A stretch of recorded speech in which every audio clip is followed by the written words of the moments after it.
everybody, you're here with Luminol on the Wall. I'm Becky. So today I was on the phone with my good old sister Becky. She was just telling me how awesome motherhood is being to her and how her and her baby are settling into an awesome little routine.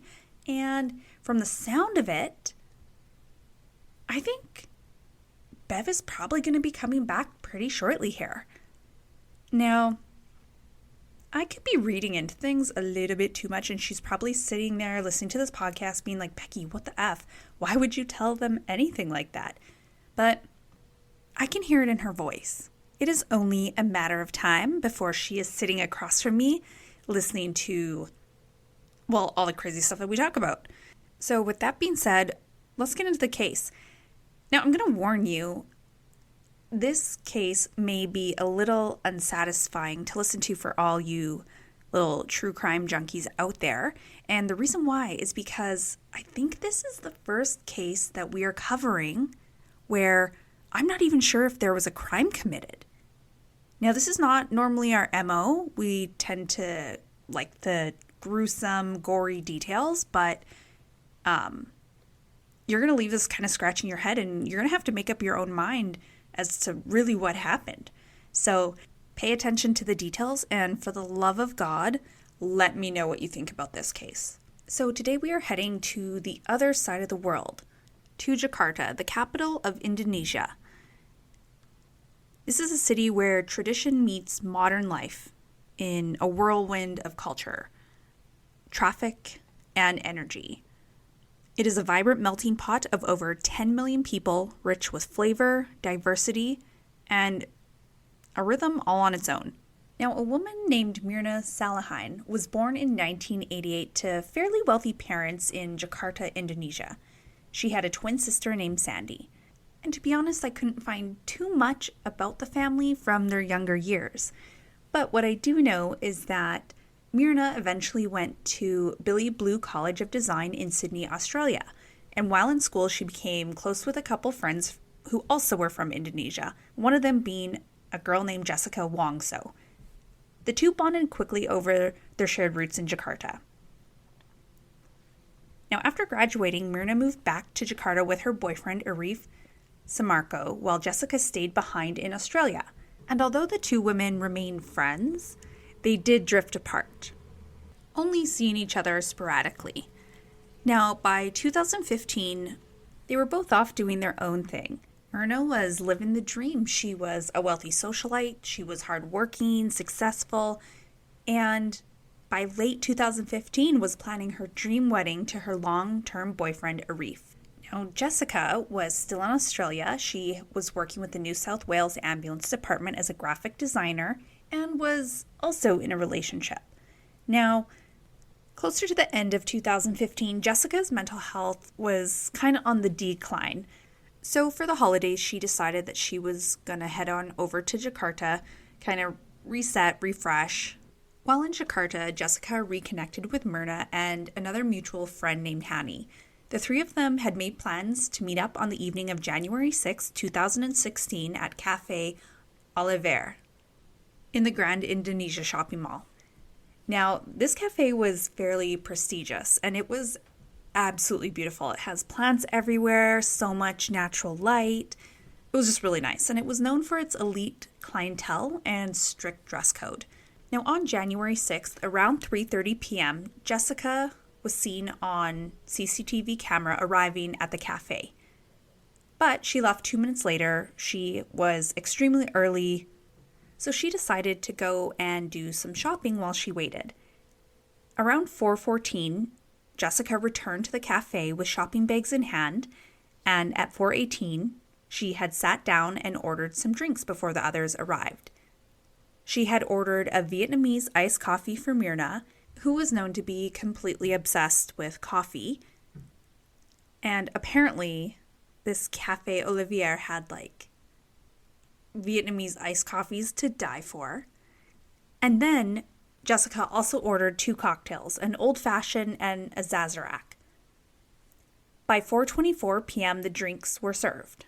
Now, I think they were ordered a little prematurely myself, because the ladies weren't even set to arrive for another half an hour, and then on top of it, they were an additional 16 minutes late.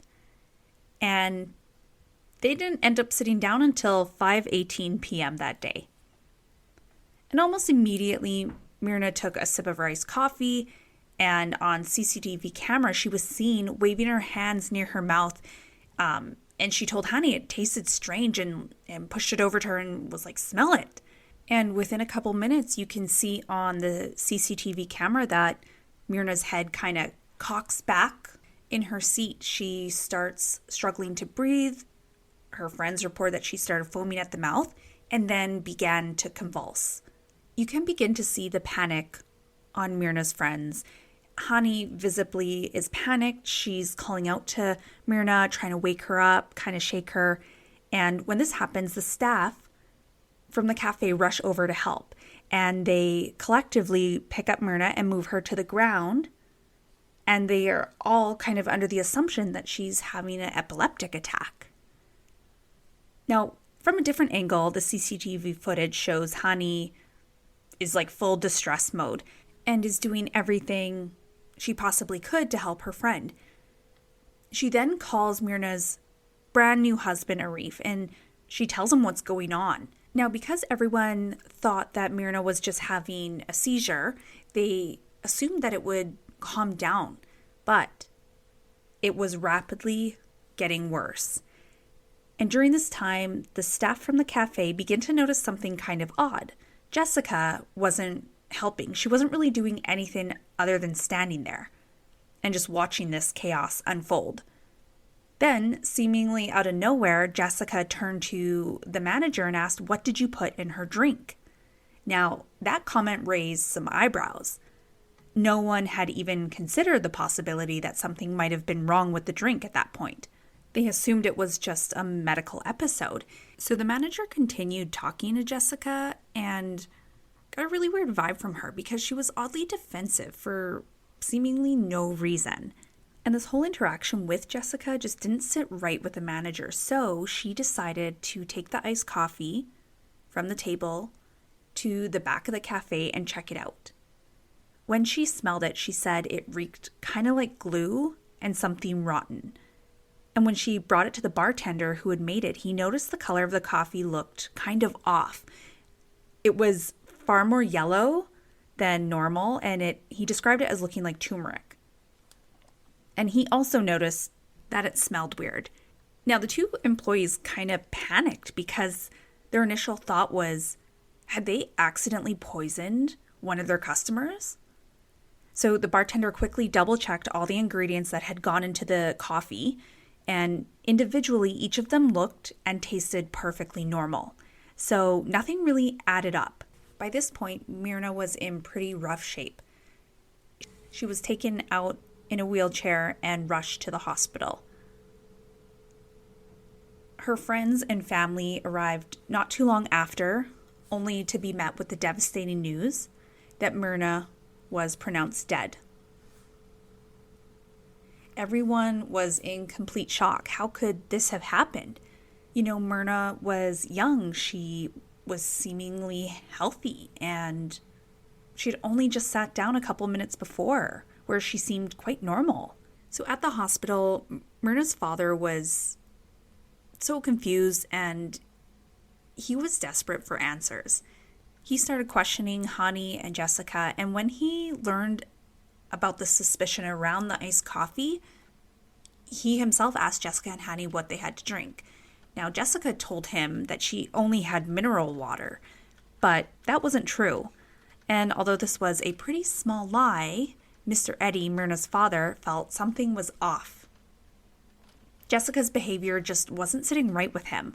And at one point, he recalled overhearing Jessica ask questions like, did Mirna die? Did she die?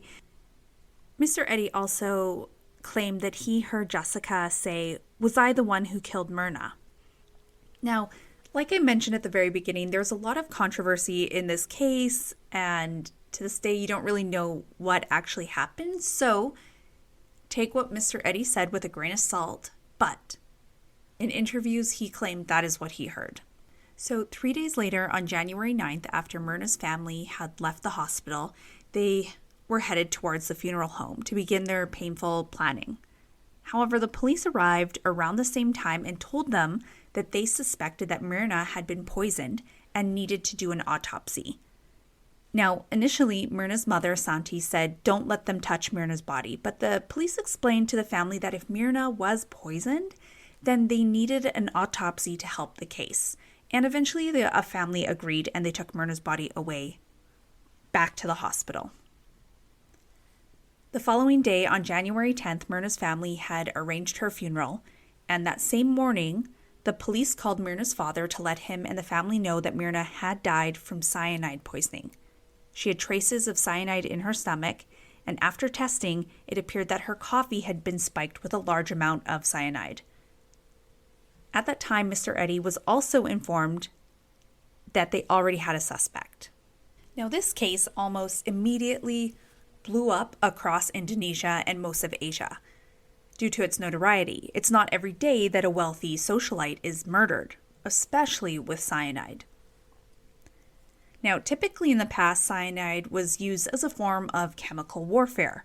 Soldiers were also given cyanide pills and instructed to take them if they thought they were going to be captured by the enemy. What made this case specifically stand out was that cyanide is not commonly used in murder because it's fairly easy to find in the body and the symptoms are pretty obvious, even compared to something like antifreeze.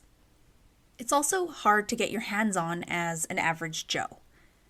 Now, just so everyone knows how cyanide works and why it's so deadly, is it prevents the cells in our body from receiving oxygen. Virtually, the cells asphyxiate.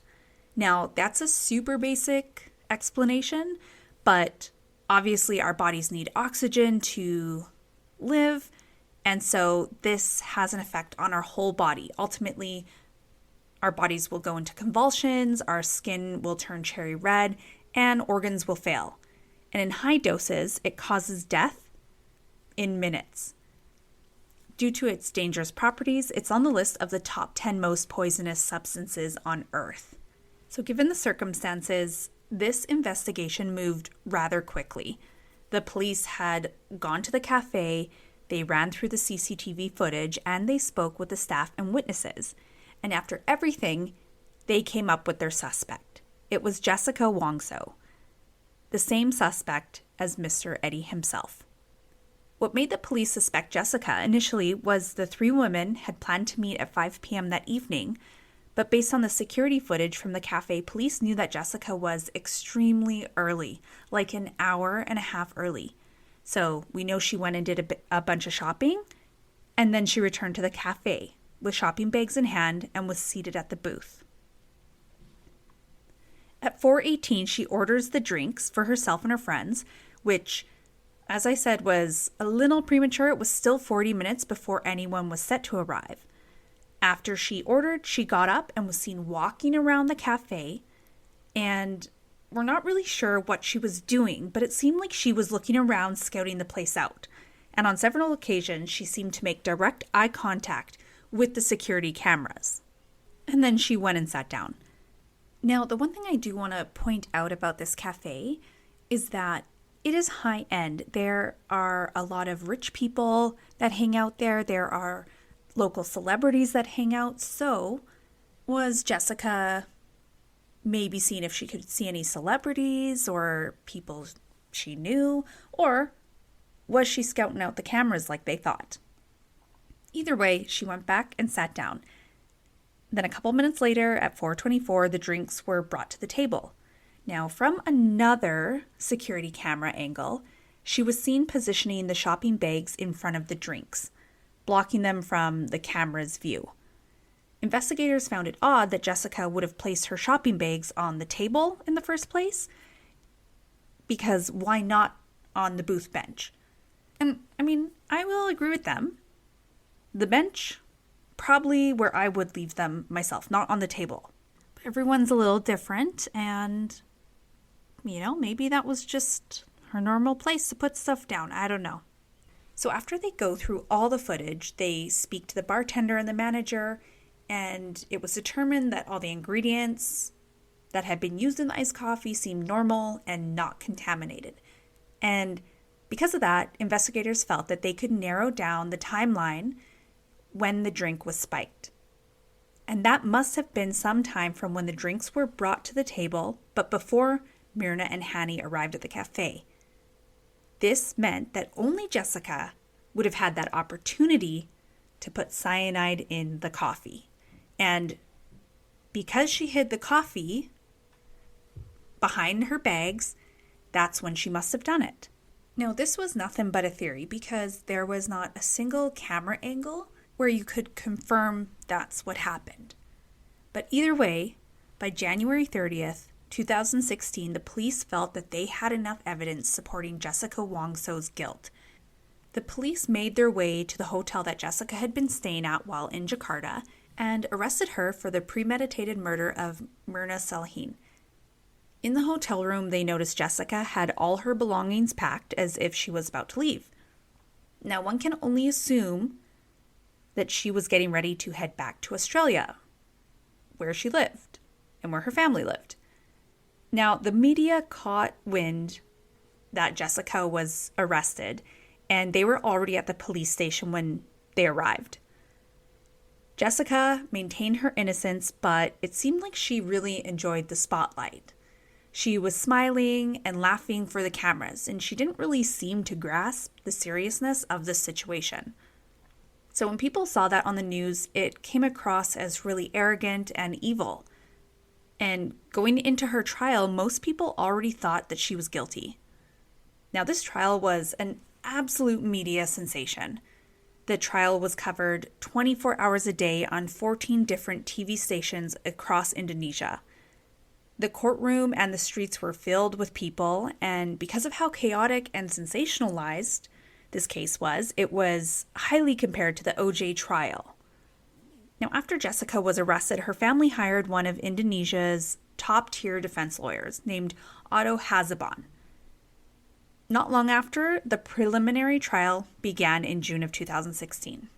Now, the Indonesian courts are a little different compared to North America, and the biggest difference is that there are no juries.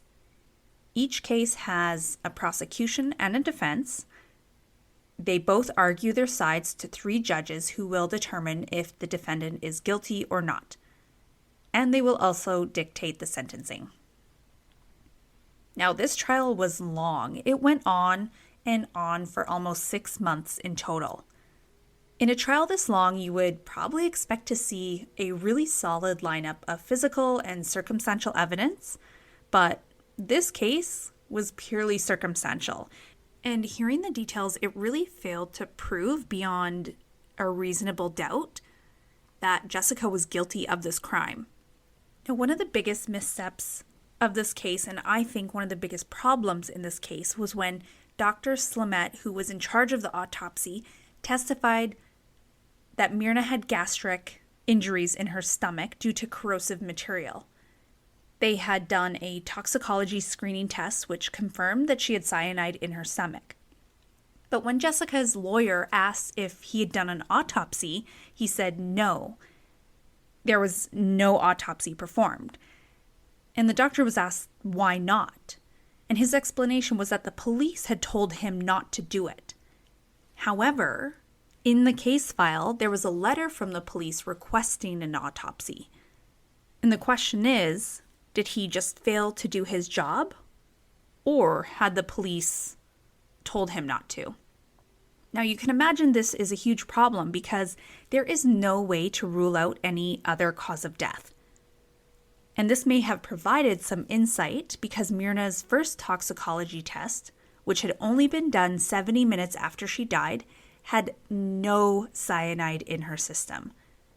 The following sample that was done 3 days later, they found 0.2 milligrams in her system. A lethal dose of cyanide would have been anywhere from 50 to 176 milligrams. So to put those results in perspective, a single apple seed has 0.6 milligrams of cyanide. So one single apple seed has more cyanide in it than was found in Mirna's system. Now, to cover all our bases, cyanide stays in the body for a while. In some circumstances, it has been detected in a decomposed body around the year mark. So for her test to show non-lethal levels, even after 3 days, is unreal. Now, when this was brought up to Dr. Slamet, he defended his report. What's even more interesting is when the iced coffee had been examined and the toxicology screening had been done on that, it tested positive with extremely high levels of cyanide. So, if Mirna had drinking a contaminated iced coffee, she would have had much higher levels in her system, but she didn't. Now, the defense brought in a forensic pathologist who explained that typically people who have died from cyanide poisoning have faces that are usually a distinct cherry red color. But Mirna's was a shade of blue, and this would indicate that something else was going on in her body. Mix that information with low levels of cyanide, an autopsy should have been performed to figure out the cause of death because it didn't initially seem like cyanide. The pathologist also found it odd that the concentration of cyanide in the glass with the iced coffee was so concentrated. He had explained to the court that the levels they found in the glass were so high that it could have evaporated into the air and affected the nearby people or the staff that had smelled the beverage. But no one else reported anything. So again, how did the coffee have such high levels, but Mirna had such low amounts in her system? Now, to add a bit more drama to this court case, after the forensic pathologist had testified about Mirna having a blue color to her face, a photo of Mirna began circulating in the media. It showed a photo of her post-mortem with a cherry red face. Now, this photo had originally been taken only 2 hours after her death by this forensic pathologist, and her face was a blue color. Now, Mirna's father was going around showing this new altered picture to the media and had brought it to court. He put it on the judge's desk as well as the prosecutor's desk to prove his daughter died of cyanide poisoning. Fortunately, the judge said that this wasn't legitimate evidence and threw it out. Now, after this incident, Mr. Eddy was very angry. So angry, in fact, that he ended up bringing a gun to the courtroom, and the defense believed that he brought it as pure intimidation. And it really makes me wonder, though, why is Mr. Eddy so determined to prove his daughter died by cyanide instead of letting the evidence speak? Like, is he just wanting someone to be blamed for her death? I really just don't get it. So in this case, the prosecution really leaned on the timeline to prove that Jessica had planned this murder. They said earlier in the day at 1:04 p.m., hours before meeting up, Jessica texted the girls saying she wanted to buy them drinks and had asked what they wanted. Now, they responded and said they would just order when they got there, but Jessica insisted. They explained that after Jessica arrived at the cafe, she ordered drinks with enough time to add the cyanide to Mirna's coffee and use the shopping bags to hide what she had done. So at this point, I don't know about you guys, but my big question here is, why would Jessica want Mirna dead? You know, they were estranged friends. How much beef can they possibly have? So according to Mirna's husband, he had told investigators that quite some time before, Mirna had gone to Australia and ended up meeting up with Jessica. And they got to talking, and at one point, very bluntly, Mirna asks Jessica if she was stupid for staying with this guy who treated her like crap. And apparently, Jessica didn't take too kindly to how Mirna was speaking with her, and she ended up leaving the restaurant. So the prosecution argued that Jessica was angry with Mirna, and on top of that, she had always been jealous because Mirna's life was always so perfect. And that when she had seen Mirna had gotten married in early December and not invited her to the wedding, she went off the deep end and set out a plan to kill Mirna. Now, I know that jealousy is a big reason for a lot of people to kill someone, but I personally find this motive a little out there. And the reason why that is because Mirna and Jessica were not close friends at that point, and they hadn't been for the last couple years. They lived in 2 different countries, and they really didn't have anything to do with each other day to day. And I'm not saying that this motive is completely impossible. Just given the circumstances, it just seems a little far-fetched to me.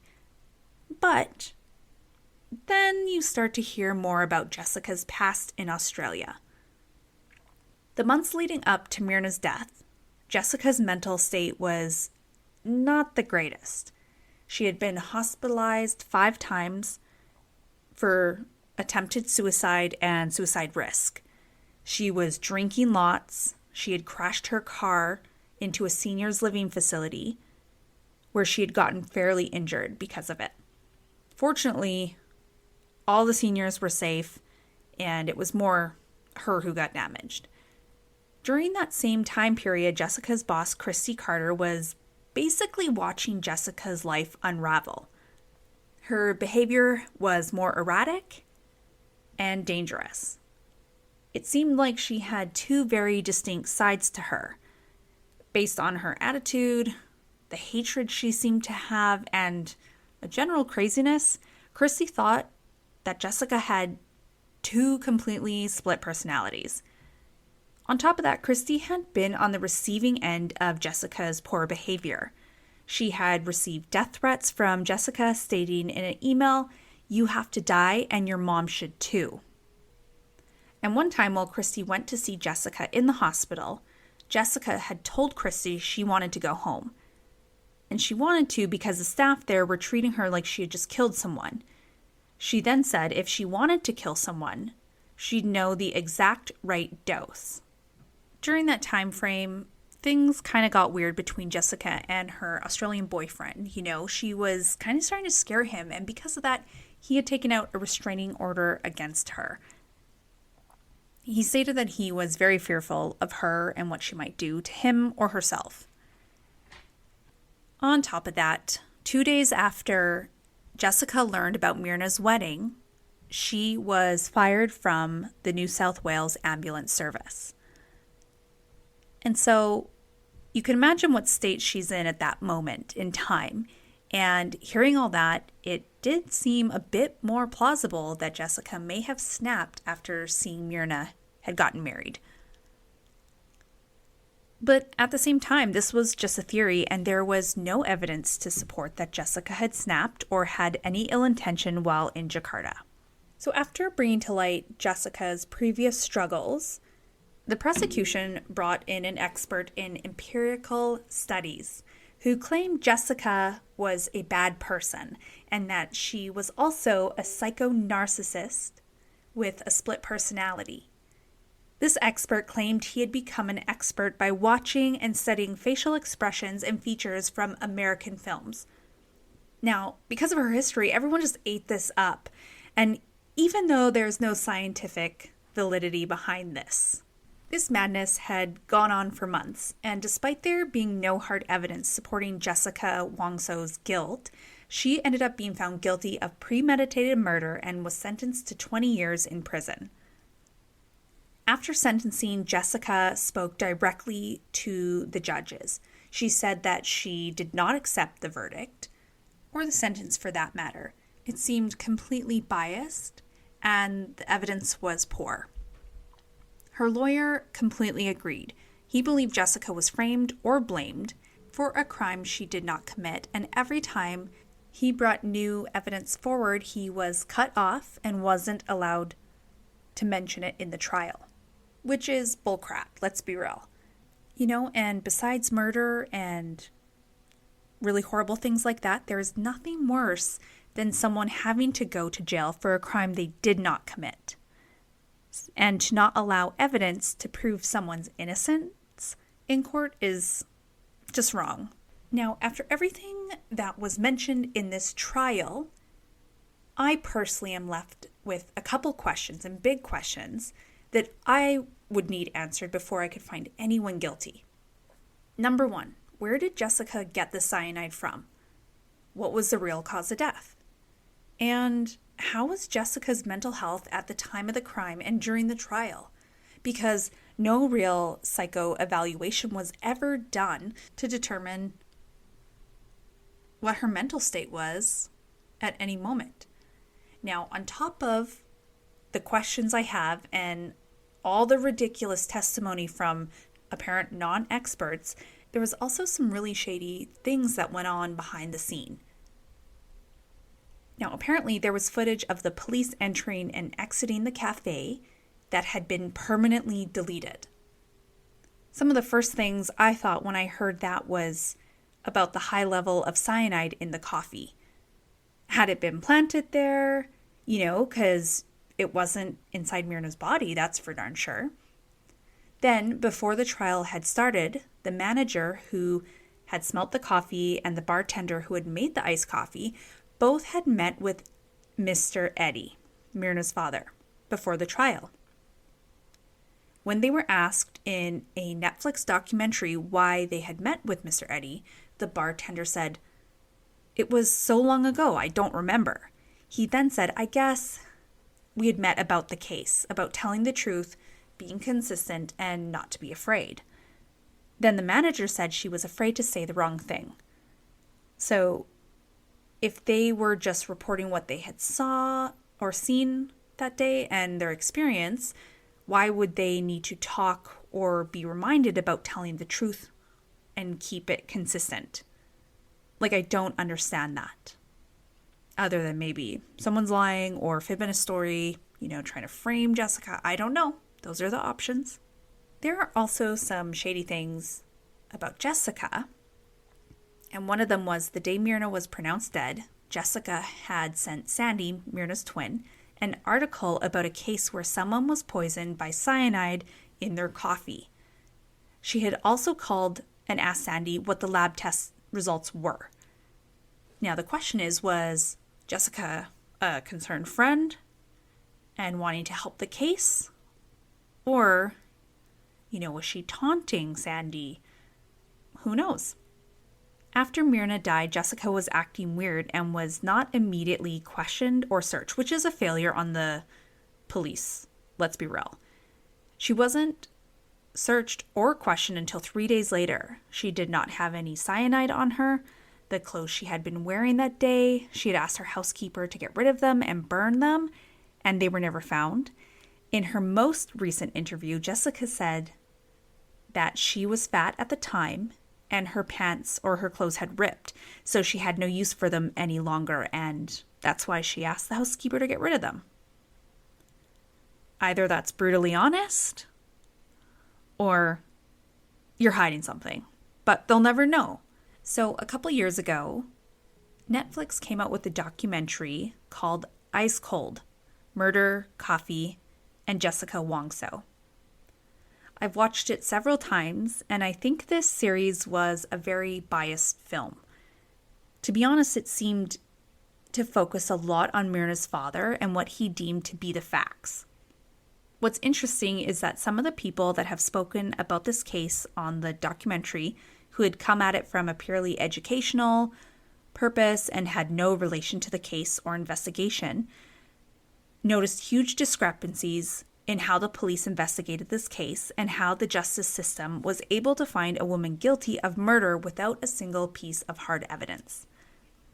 Some of these people had reported being given bags of money to stop talking. One thing to keep in mind is that Mirna's father, Mr. Eddie, was a very wealthy man. And earlier in the podcast, I had mentioned that it almost seemed like he was forcing this narrative that his daughter had died by cyanide poisoning and trying to blame Jessica for it.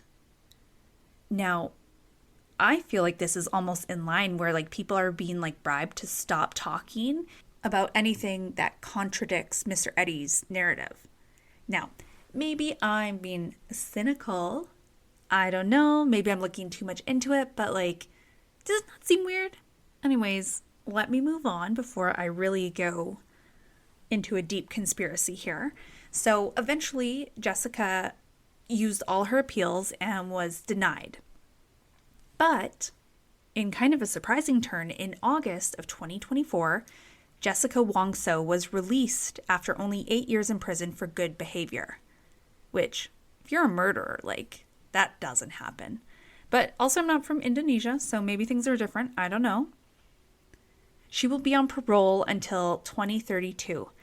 Her case is currently under judicial review. And what that means is that it is a legal process in which a court re-examines a final decision in a case, typically after all your appeals have been exhausted, and it's only ever granted under specific conditions such as the discovery of new evidence, legal error, or a miscarriage of justice. Now, many people believe that this was brought to light because of the Netflix documentary, and because they shone light on how poorly the investigation and trial were conducted. So, if she really didn't do anything, then good for her. I'm glad this is happening, and thank God for Netflix. Now, since being released, Jessica is super focused on clearing her name and finding a way to make money. And since it would be nearly impossible to find a traditional job, given the uncertainty of this crime, she's trying to use her notoriety to get book and movie deals, become an influencer. There are reports in her most recent interview that she has been contacted by major coffee, beauty, food, and tech brands for collaborations. Now, just 3 days ago, on May 18th, Jessica Wong-So's first ever interview with 7 News Spotlight was released, and it did not disappoint. Many hard questions were asked, like, why did Jessica show up so early to the cafe? Why did she put her shopping bags on the table? Why was she smiling and laughing in public after Mirna had died? And could she explain her behavior in Australia? And was she jealous of Mirna's life? Now, I won't spoil it for you because it is really interesting. And I will put the link in the show notes. But what I'm going to say is I got a really uneasy feeling about Jessica Wong-So in that interview. And still, with her answers, I have no idea if Jessica is a calculated killer or if Mirna died of underlying health conditions. What I do know is that there is not enough evidence to support a guilty verdict. And the investigation was not done well, and because of that, there are questions that will probably never get answered. So, go watch that interview, see what you come up with, how do you feel, and let me know if you hear something or notice something that I didn't. I would love to know. So, with that being said, no questions are really answered. Was there a crime? Was there not? I don't know. So, I'll leave you with that. Thanks for listening, and we'll see you next week.